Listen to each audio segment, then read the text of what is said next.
ಮೊದಲಿಗೆ ನನ್ನ ಮಾಲೂರು ತಾಲೂಕಿನ ಹಾಲು ಉತ್ಪಾದಕರ ಸಹಕಾರ ಸಂಘಗಳ ಅಧ್ಯಕ್ಷರಿಗೆ ನಾನು ಧನ್ಯವಾದವನ್ನು ಹೇಳಬೇಕಾಗ್ತದೆ. ನನ್ನನ್ನು ಈ ಒಕ್ಕೂಟಕ್ಕೆ 3ನೇ ಬಾರಿಗೆ ಆಯ್ಕೆ ಮಾಡೋದಕ್ಕೆ ಪಕ್ಷಾತೀತವಾಗಿ ಹಾಲು ಉತ್ಪಾದಕರ ಸಹಕಾರ ಸಂಘಗಳ ಅಧ್ಯಕ್ಷಗಳು ಕೊಟ್ಟಂಥ ಸಹಕಾರದಿಂದ ಆಕಸ್ಮಿಕವಾಗಿ ನಾನು ನಿರ್ದೇಶನಾಗಿ ಹೋಗಿದ್ದು. ಅದರ 3ನೇ ಬಾರಿಗೂ ಕೂಡ ನನ್ನ ಜಯಶೀಲರಾಗಿ ಮಾಡಿದ್ದಾರೆ ಅಂತ ಇವತ್ತು ನನ್ನ ವೈಯಕ್ತಿಕವಾದ ಡಿಕ್ಲೇರನ್ನು ಮಾಡ್ಕೊಳ್ತಾ ಇದ್ದೀನಿ. ಇವತ್ತು ಸ್ಕೂಟ್ನಿ ಇತ್ತು. ಆ ಸ್ಕೂಟ್ನಿನಲ್ಲಿ ವಿರೋಧ ಪಕ್ಷದ ಕ್ಯಾಂಡಿಡೇಟ್ ಏನಿತ್ತು ಆ ಕ್ಯಾಂಡಿಡೇಟ್ಗೆ ಸೂಚಕರ ಸಹಿತ ಸಿಕ್ಕಿರಲಿಲ್ಲ. ನಮ್ಮ ಹಾಲು ಉತ್ಪಾದಕರ ಸಹಕಾರ ಸಂಘಗಳ ಅಧ್ಯಕ್ಷರುಗಳು ಕನಿಷ್ಠ ಅರ್ಹ ಪಟ್ಟಿಯಲ್ಲಿ ಏನಿತ್ತು, ವೋಟರ್ ಲಿಸ್ಟಲ್ಲಿ ಅರ್ಹ ಪಟ್ಟಿಯಲ್ಲಿ ಏನು ಇತ್ತೋ ಅವರಲ್ಲಿ ಒಬ್ಬರು ಕೂಡ ಸೂಚಕರ ಹಾಕೋರು ಸಿಕ್ಕಿರಲಿಲ್ಲ.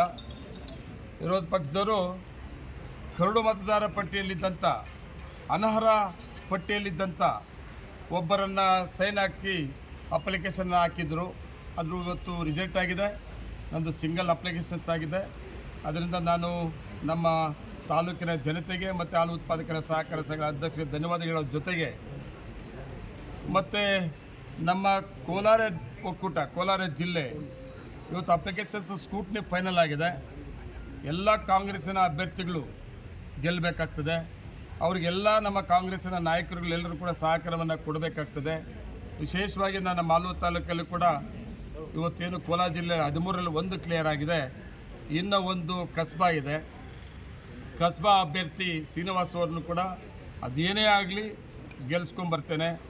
ಅದ್ರ ಜೊತೆಗೆ ಮಹಿಳಾ ನಿರ್ದೇಶಕರು ಕೂಡ ಮಾಲೂರು ತಾಲೂಕು, ಬಂಗಾರಪೇಟೆ ಮತ್ತು KGF ಮತ್ತು ಒಕ್ಲೇರಿ ಈ ಕ್ಷೇತ್ರಕ್ಕೆ ಮಹಿಳಾ ಅಭ್ಯರ್ಥಿ ಕಾಂತಕ್ಕ ಸೋಮಣ್ಣವರು ಕೂಡ ಅಭ್ಯರ್ಥಿಯಾಗಿ ಕಾಂಗ್ರೆಸ್ ಪಕ್ಷದ ಅಭ್ಯರ್ಥಿಯಾಗಿ ಅಪ್ಲಿಕೇಶನ್ಸ್ ಇದೆ.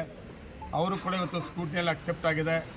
ಇನ್ನೊಂದು ನಾನು ಖುಷಿ ಪಡೋದೇನೆಂದರೆ ನಮ್ಮ ಎಲ್ಲ ಕಾಂಗ್ರೆಸ್ ನಾಯಕರಿಗೂ ರಿಕ್ವೆಸ್ಟ್ ಮಾಡೋದೇನೆಂದರೆ ಇವತ್ತು ಮಹಿಳಾ ನಮ್ಮ ಕ್ಷೇತ್ರದ ಅಭ್ಯರ್ಥಿ 5 ವರ್ಷ ನಿರ್ದೇಶಕರಾಗಿ ಕೆಲಸ ಮಾಡಿದ್ದು ಮತ್ತು ಇವತ್ತು ಕಾಂಗ್ರೆಸ್ಸಿನ ಬೆಂಬಲಿತ ಅಭ್ಯರ್ಥಿಯಾಗಿ ಅಪ್ಲಿಕೇಶನ್ ಫೈಲ್ ಮಾಡಿರೋದು ಮತ್ತು ಸ್ಕೂಟ್ನಿಯಲ್ಲಿ ಅಕ್ಸೆಪ್ಟ್ ಆಗಿರೋದು.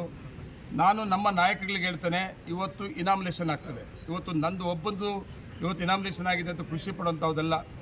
ಕಾಂಗ್ರೆಸ್ ಪಕ್ಷದ ನಾಯಕರಲ್ಲಿ ಮನಸ್ಸು ಮಾಡಿದರೆ ಮಹಿಳಾ ನಿರ್ದೇಶಕರ ಅಭ್ಯರ್ಥಿ ಇವತ್ತು ಸಿಂಗಲ್ ಕ್ಯಾಂಡಿಡೇಟ್ ಇದೆ. ವಿರೋಧ ಪಕ್ಷದ ಕ್ಯಾಂಡಿಡೇಟ್ ಇಲ್ಲ. ಕಾಂಗ್ರೆಸ್ ಪಕ್ಷದ ನಾಯಕರುಗಳೇ ಒಂದು ಅಭ್ಯರ್ಥಿನ ಹಾಕಿರೋದ್ರಿಂದ ನಾನು ಕಾಂಗ್ರೆಸ್ ಪಕ್ಷದ ನಮ್ಮ ನಾಯಕರುಗಳಿಗೆ, ಸೀನಿಯರ್ಸ್ ಅನ್ನೋರಿಗೆ ನಾನು ರಿಕ್ವೆಸ್ಟ್ ಮಾಡ್ತೇನೆ, ಇವತ್ತು ಜಿಲ್ಲೆಯಲ್ಲಿ ಕಾಂಗ್ರೆಸ್ಸು ಬಲಿಷ್ಠವಾಗಿದೆ, ನಾವು ಕೂಡ ಒಟ್ಟಿಗೆ ಒಗ್ಗಟ್ಟಾಗಿದ್ದೀವಿ ಅಂತ ಒಂದು ಸಂದೇಶವನ್ನು ಕೊಡಬೇಕಾದ್ರೆ 5 ವರ್ಷ ನಿರ್ದೇಶಕರಾಗಿ ಕೆಲಸ ಮಾಡಿದಂಥ ಕಾಂತಕ್ಕನವ್ರ ಮೇಲೆ ತಾವು ಏನು ಅರ್ಜಿ ಹಾಕ್ಸಿದ್ರು ಅದನ್ನು ನಾಳೆ ನಾಳಿದ್ದು 2 ದಿವಸ ಅವಕಾಶ ಇದೆ. ವಾಪಸ್ ತಗೊಂಡ್ರೆ ಕಾಂಗ್ರೆಸ್ ಪಕ್ಷದ ಹೈಕಮಾಂಡಿಗೆ ಮತ್ತು ಕಾಂಗ್ರೆಸ್ ಪಕ್ಷಕ್ಕೆ, ಜಿಲ್ಲೆಯ ಕಾಂಗ್ರೆಸ್ ಪಕ್ಷದ ನಾಯಕರಲ್ಲಿ ಒಂದು ಸಂದೇಶ ಕೊಟ್ಟಂಗೆ ಆಗ್ತದೆ ಅಂತ ನಾನು ಅದು ಕೂಡ ರಿಕ್ವೆಸ್ಟ್ ಮಾಡ್ಕೋತೇನೆ. ಅದ್ರ ಜೊತೆಗೆ ಮಹಿಳಾ ನಿರ್ದೇಶಕರ ಜೊತೆಗೆ ಬಂಗಾರಪೇಟೆಗೂ ಕೂಡ ಅಷ್ಟೇ ನಮ್ಮ ಶಾಸಕರು ನಾರಾಯಣಸ್ವಾಮಿ ಹಾಕಿದ್ದಾರೆ. ನನ್ನ ಮೊನ್ನೆ ಕೂಡ ಸ್ವಾಗತ ಬಯಸಿದ್ದಾರೆ. ಈಗಲೂ ಕೂಡ ಯಾರ ಮೇಲೂ ಕಾಂಗ್ರೆಸ್ ಅವ್ರ ಮೇಲೆ ಅನುಮಾನ ಬೇಡ, ಸ್ವಾಗತವನ್ನು ಬಯಸ್ತೇವೆ. ಅವರು ಕೂಡ ಗೆದ್ದು ಬರಲಿ ಅಂತ ಹಾರೈಸ್ತೇವೆ. ಅದ್ರ ಜೊತೆಗೆ ಇನ್ನೊಂದು ಇತಿಹಾಸ ಇದೆ.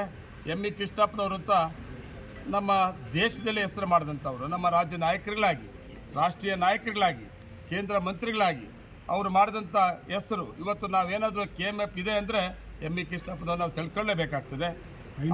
ಹೈನು ಉದ್ಯಮವನ್ನು ನಮ್ಮ ರಾಜ್ಯಕ್ಕೆ ತಂದಂಥ ನಾಯಕರು. ಅದ್ರ ಜೊತೆಗೆ